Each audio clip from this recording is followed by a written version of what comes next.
the Ridge International Cannabis Consulting, the owner and owner of Hemp Technologies Canada as well, talking a little industrial hemp. And we talked about this kind of in growing pains, just the different uses. There's so many things, and since our growing pains thing, there's now 60,000 uses for hemp, and so it just keeps growing and growing, and so we're very excited to ask her some questions about yes, the world of hemp. Anndrea Hermann joining us from Skype from Winnipeg. Thanks for doing this. We appreciate your time today.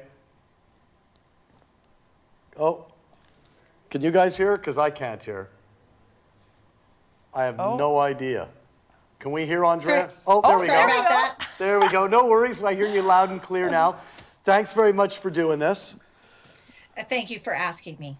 Let me just first off, how long have you been involved in, I guess, hemp and I guess, would you call it, is it industrial hemp? Is that the right term?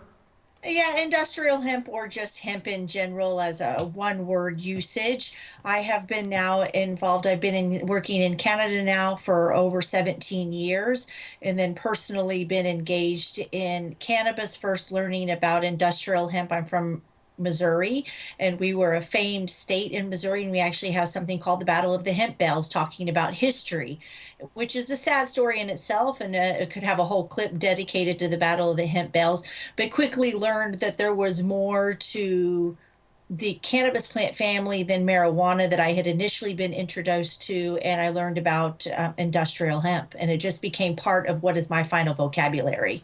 You bring up a great point. Just a lot of folks, I think of it all as one thing. Yeah. You know what I mean? And that's part of the misinformation. Marijuana, hemp, it's just the same. Are they the same? First of all, are they the same plant? Is it just different parts of the same plant?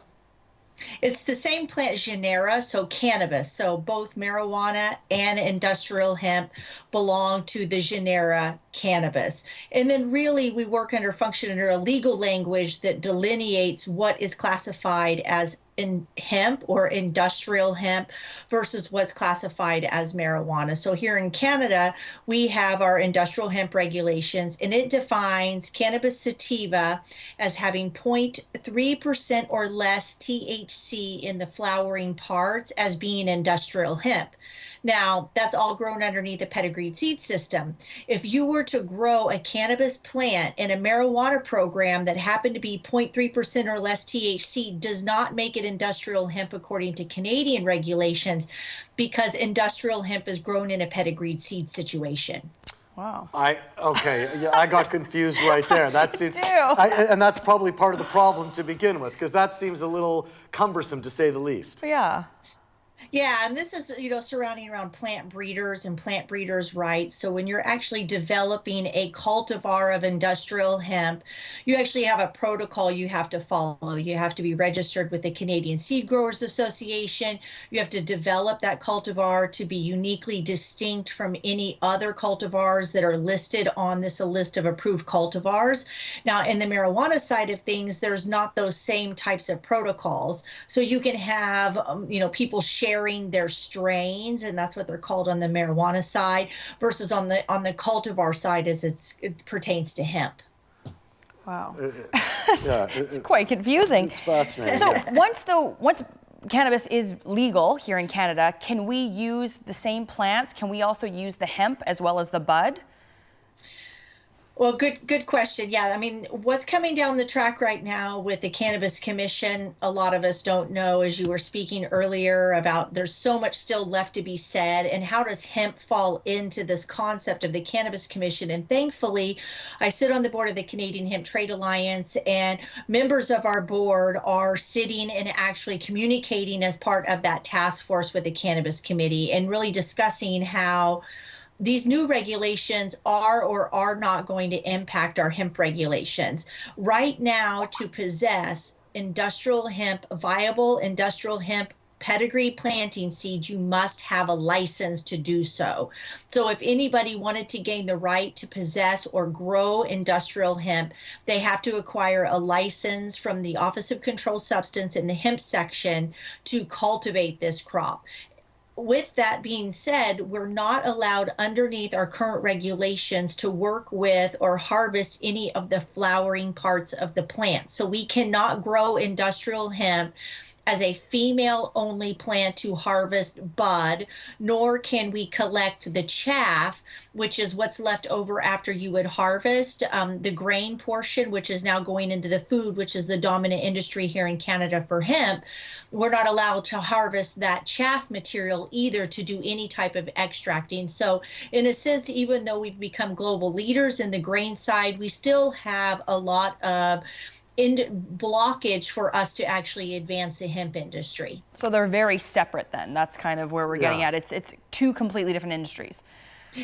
Two completely different industries functioning under different regulations, and also a lot of different intended uses. Even though you want, as you were speaking with the doctor in the first segment about CBD, those both come from cannabis. So whether or not CBD from hemp or CBD from marijuana, it's still CBD. It's still the same chemical constituent. What's the demand for hemp? Growing exponentially. We've been seeing here in Canada alone, just on the food side, markets growing evenly for some years now at upward of 20% per year. We're seeing more companies come on board, more brands come on, and slowly moving from what would be a niche crop, which we still are, into something that's more mainstream. So it's not going to be like the hemp bar anymore. It's going to just be a bar called the Sunrise Bar, and hemp happens to be an ingredient. What sort of things? Well, I'm just curious. I was just gonna say, yeah. Food you talk about. What sort of things is hemp being used for? Well, right now, like fashion. So my shirt is actually made out of hemp. Shampoo and soap that I all use today is made out of hemp. And not to mind on the textile side, but you're looking at interesting work going in nanotechnology. So you're looking at getting these very small particles out of hemp. You're looking at 3D injection molding, the use of hemp in building material for hempcrete. And then we've got things that are, for pardon the words, budding in the future. Yeah. Would be looking at how can we do whole plant sequestering. So get the right here in Canada to use industrial hemp as a whole plant to do things like essential oils and different phytocannabinoid and terpene extracting out of hemp, in addition to really, as you started off saying, is like what we say 25,000 uses, and now maybe there's 60,000 uses. That number is just crazy when you think about it. You okay? Yes, just need a drink. No, that's all right. Some hemp juice or something. Yeah, exactly. What are you having? What are you having? That's an excellent question, Cough Nikita. syrup or something nice, yeah. Something in a hemp punch. Yeah. Good old fashioned water. Oh, okay. Oh. Okay. Not as silly. Before we let you go, where do you see this going? As you said, it's growing. The needs and the desires for hemp and using it in an industrial way is growing exponentially. What do we expect in the next couple of years?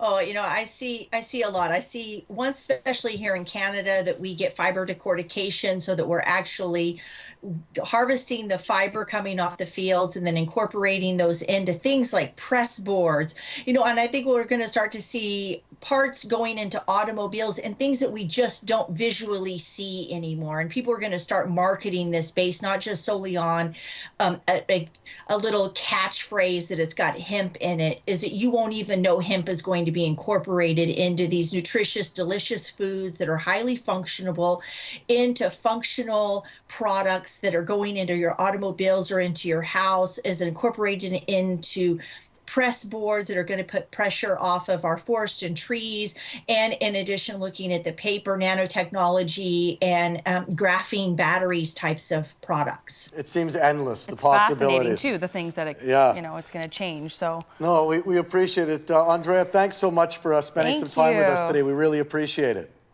Thank you, and thanks for everybody, and don't forget your voice is heard. So if you've got any comments, please reach out to the Canadian Hemp Trade Alliance, reach out to your MPs, and for those not reached here in Canada, reach out to your local ag departments, and really have your voice heard by the power that you spend every day with your dollars and purchase some hemp.